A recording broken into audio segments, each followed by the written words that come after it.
Standard 7, Unit 2, Topic Supplementary, Title The Night I Met Einstein. Good evening, students. I'm very glad to welcome you all in this new session. In this session, we are going to see the supplementary The Night I Met Einstein. Author Introduction. Jerome Weidman. He was born in 1913 and died in 1998.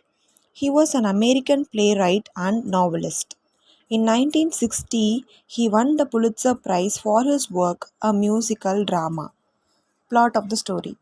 The Night I Met Einstein is about the conversation between Albert Einstein and Jerome, which became the turning point in his life. The narrator of this story explains the changes happened in his life after meeting Einstein. I hope you all know about Albert Einstein.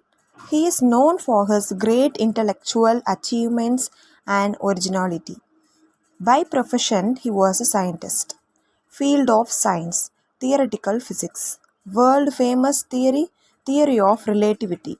His awards, Nobel Prize in Physics. Though he was suffering from learning difficulty, he was a world's renowned physicist in 20th century. Let's move on to the story. When Jerome was a very young man, he was invited to dinner by a rich man who helped the poor. After the dinner, hostess took them to a large drawing room. Hostess said, "We are going to listen to a very good pianist." The narrator was not happy because he could not understand the classical music and he himself thought he was tone deaf. It means the one who cannot understand the difference between high pitch and low pitch. He did not pay attention to the pianist because he was unsure and hesitant. He could only understand the lyrics of the song and not the music of the song. After a while, he heard the clapping sound, so he realized the music concert was over. He did not want to be rude or impolite, so he was waiting for the concert to be over. And then he turned in order to look at his neighbor and he saw a very famous face. He was none other than Einstein. The narrator described here about the look of the Einstein with untidy hair and a pipe. Einstein asked a question to narrator, "Are you fond of Bach?" The narrator replied the truth that he did not know anything about music. He looked shocked and surprised and asked, "You have never heard of Bach?" The narrator replied that he likes to understand music so that I understand Bach. Bach means he is Johann Sebastian Bach, a German composer of 17th century. Einstein got up and asked to come with him. He took him to a room which had a gramophone. Gramophone means it is an instrument used for playing recorded music. He asked Jerome, "What kind of music do you like?"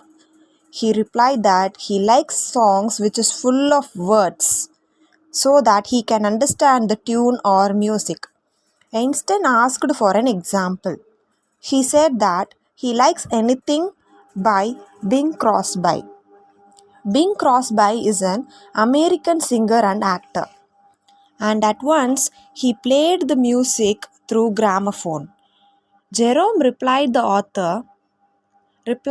answer. Einstein, on hearing the answer, said, "You are not tone deaf." Jerome said that he heard the song more than 100 times, so he was familiar with that song. Einstein said that it proved everything.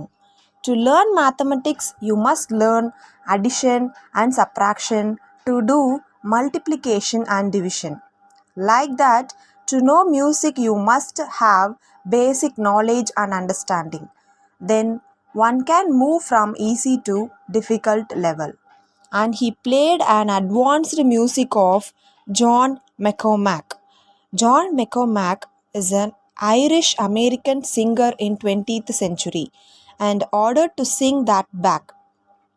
Now Jerome went on from one level to a higher level. He was amazed that this great man was paying attention to him so that he could learn something new. Jerome felt special and the most important person in the world.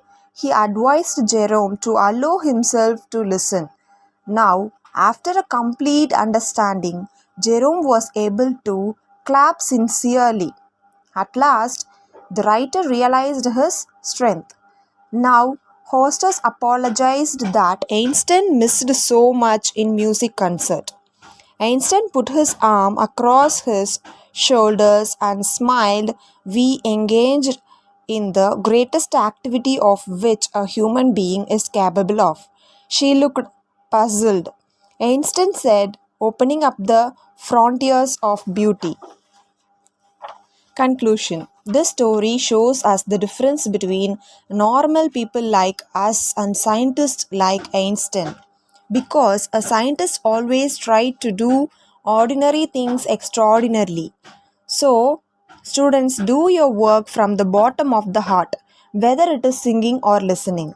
From Einstein's treatment to the young man, we learned that he was a very patient and polite person. He was indeed a good teacher because he identified the weakness of the young man and devoted his time, effort, and knowledge for helping him to overcome his hesitation. He moved step by step in attempting to teach the young man to appreciate the classical music. All these things showed that he was a true scientist. Hope you all understood, children. Thank you.